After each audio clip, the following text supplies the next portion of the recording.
Bom dia, galera.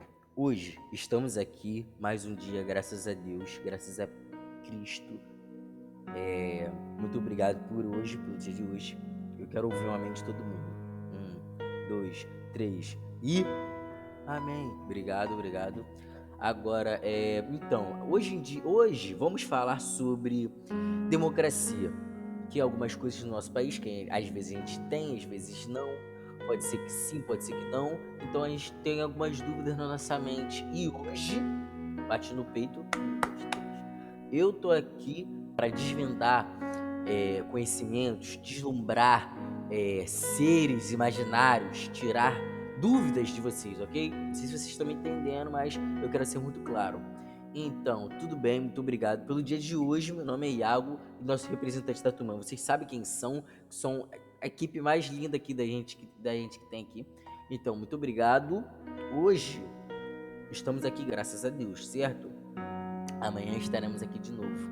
Não na escola, mas cada um no seu quadrado, ok? Muito obrigado pelo dia de hoje. E que receba. Próximo slide, por favor, professor. Obrigado. A democracia é o regime do governo cuja origem do poder vem do povo. Em um governo democrático, todos os cidadãos possuem o mesmo estatuto e têm garantido o direito à participação da política. Um dos aspectos que acaba definindo a democracia é a livre escolha de governantes pelos cidadãos através de eleições diretas ou também indiretas. Um sistema de governos que atua democraticamente deve abranger todos os elementos de sua organização política, que é o sindicato, associação, movimentos sociais, parlamento e etc. A democracia não é apenas uma forma de Estado ou de Constituição, mas sim a ordem constitucional, eleitoral e administrativa. E isso acaba se refletindo no equilíbrio dos poderes e órgãos dos Estados, a propriedade política do parlamento, o sistema alternativo de grupos governamentais e de oposição. A origem da democracia surgiu na Grécia Antiga em 510 a.C., quando Clístenes, aristocrata progressista, liderou uma rebelião contra o último tirano, que acabou derrubando e iniciando uma reforma que implantou a democracia em Atenas. Atenas foi dividida em 10 unidades denominadas demos, que era o elemento principal dessa reforma. Por isso, o novo regime passou a se chamar democratia. Por quê? Demo significava povo e kratia, poder. As decisões políticas passaram a ser tomadas com a participação direta dos cidadãos nas assembleias, que no caso a democracia direta, que aconteciam em praça pública, que era chamada ágora. Não podemos esquecer também que na Grécia Antiga apenas eram considerados cidadãos os homens gregos, excluindo as mulheres, os estrangeiros e também as crianças. Dando ênfase a algo que a Luísa falou, vamos falar de um cara chamado Clístenes, que foi um filósofo, político e legislador grego de Atenas, cujas reformas políticas contribuíram para despertar o sentimento de cidadania em contraposição à solidariedade dos membros do clã e, assim como Solon, é considerado o fundador da democracia ateniense. Por que assim como Solon? Porque Solon começou o projeto, começou a obra e Clístenes terminou. Ele levou adiante a ideia e a obra de Solon. Então, eles dois dividem este cargo, este título de paz da democracia. A democracia tem como princípios fundamentais a liberdade do indivíduo perante os representantes do poder político, a liberdade de opinião e de expressão da vontade política, a multiplicidade ideológica, a liberdade de imprensa, o acesso a informações restritas, a igualdade dos direitos e oportunidades favoráveis para que o povo e os partidos se pronunciem e a alternância do poder conforme os interesses dos cidadãos.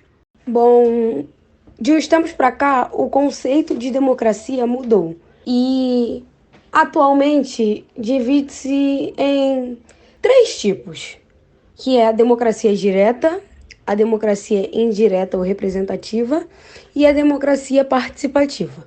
Na democracia direta, a população opina diretamente nos assuntos que dizem respeito à sociedade através do voto direto.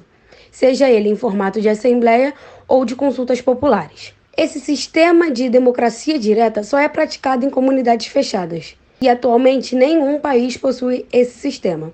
Porém, a Suíça é o país que mais se aproxima deste modelo, desta concepção de democracia direta.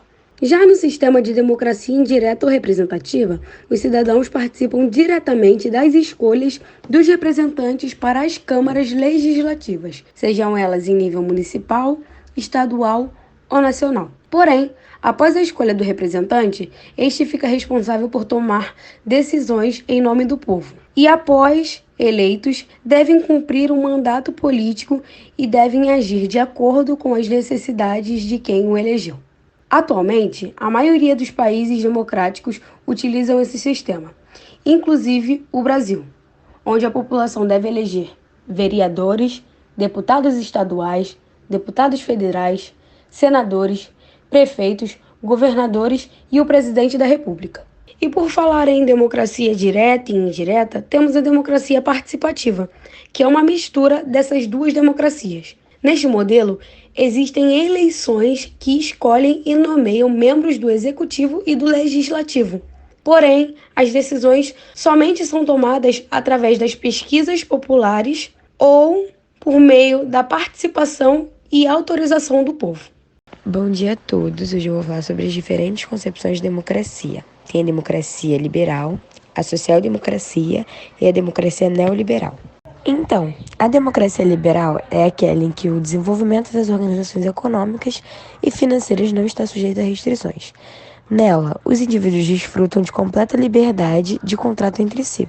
Ela se caracteriza pela não interferência do Estado nos assuntos econômicos e financeiros dos cidadãos. Os negócios estão entregues à iniciativa privada e a produção está sujeita à lei da oferta e da procura. Já a social-democracia é aquela em que o desenvolvimento das organizações econômicas é subordinado aos interesses do povo em conjunto. Nela, todos os contratos estão subordinados aos interesses da comunidade. O Estado controla os assuntos econômicos e financeiros e a produção é determinada pelo Estado de acordo com as necessidades do consumo. E, por fim, temos a democracia neoliberal, que se baseia em um conjunto de medidas políticas e econômicas e que teve sua origem nos anos 80.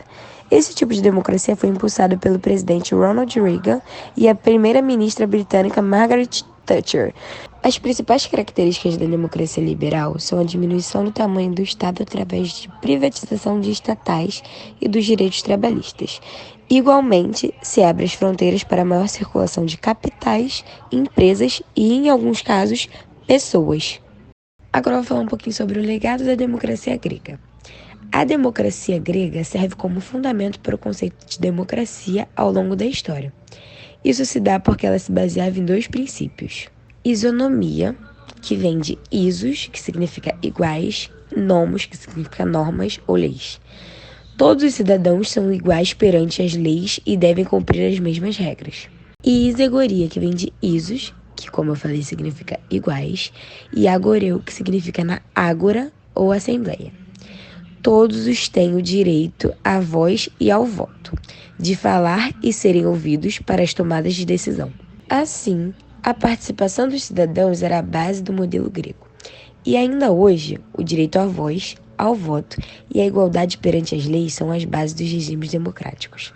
Então, algumas características da democracia são eleições livres e periódicas, liberdade de pensamento, expressão e associação, alternância de poder, livre acesso à informação, transparência e publicidade no trato da coisa pública, sistema institucional de freios e contrapesos ao exercício do poder, equidade na representação de grupos minoritários nas esferas públicas de decisão.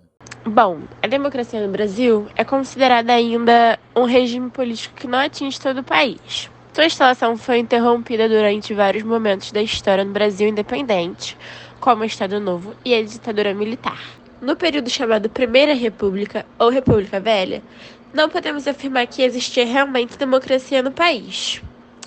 Bom, o direito ao voto era restrito aos homens e os eleitores só votavam nos candidatos indicados pelos coronéis de cada região, o chamado voto de cabresto. Na era Vargas, quando Getúlio Vargas assumiu o poder através da Revolução de 30, A democracia brasileira sofre um novo golpe, pois há suspensão de eleições e de partidos políticos.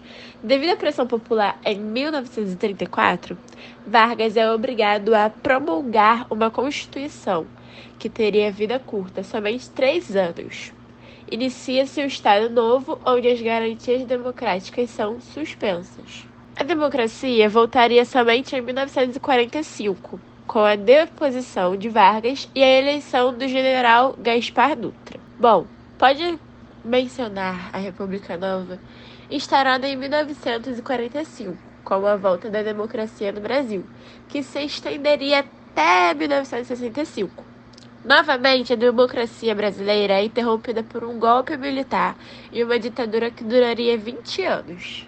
Depois de 21 anos de ditadura militar no Brasil, o país passava por uma crise econômica, social e política. A fim de acabar com este período, foi preciso fazer uma nova Constituição para o Brasil e que esta garantisse a liberdade de direitos e igualdade social. De tal modo, o processo de democratização do país tem início em 1984, com o movimento das Diretas Já, que reivindicava a realização de eleições diretas para eleger o presidente do país. Entretanto, a lei não foi aprovada e o primeiro presidente após a ditadura militar foi o escolhido pelo colégio eleitoral de forma indireta. Mas assim, durante o mandato de presidente Sarney, foi convocada a Assembleia Constituinte, que elaborou a Instituição de 1988. Esta contemplava, entre outras coisas, a liberdade de voto, de expressão e ainda apresentava um sistema de eleições livres. Foi então em 1989 que o país pôde eleger o presidente através das eleições diretas, quando foi eleito o Fernando Collor de Mello. Ele sofreu o processo de impeachment em 1992, uma vez que Collor esteve envolvido em diversos processos de corrupção e fraudes financeiras. Afastado do cargo, Itamar Franco, seu vice, assume a presidência do país. Em 1995, Fernando Henrique Cardoso aposta no processo de democracia social através de uma política neoliberal.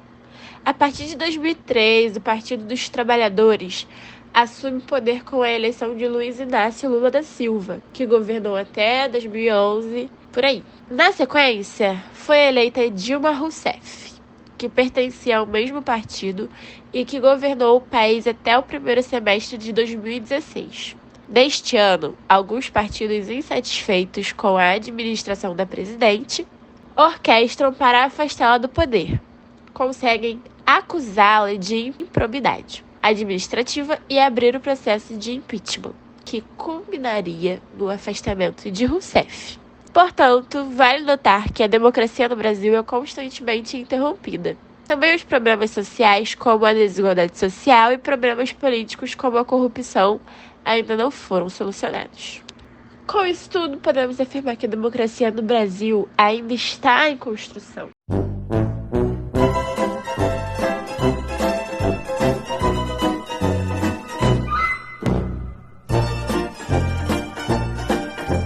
Se o Lula fosse gravar TikTok, como seria?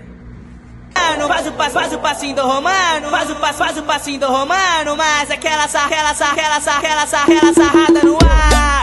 Faz o passinho do Romano, mas aquela sarrada no ar. Faz o passinho do Romano, mas aquela sarrada no ar. Vai descendo até o chão, vai descendo até o chão, vai descendo até o chão, deixa os braços a desgovernar. Faz o passinho. Você é a minha cura, jura que tu não vai me abandonar.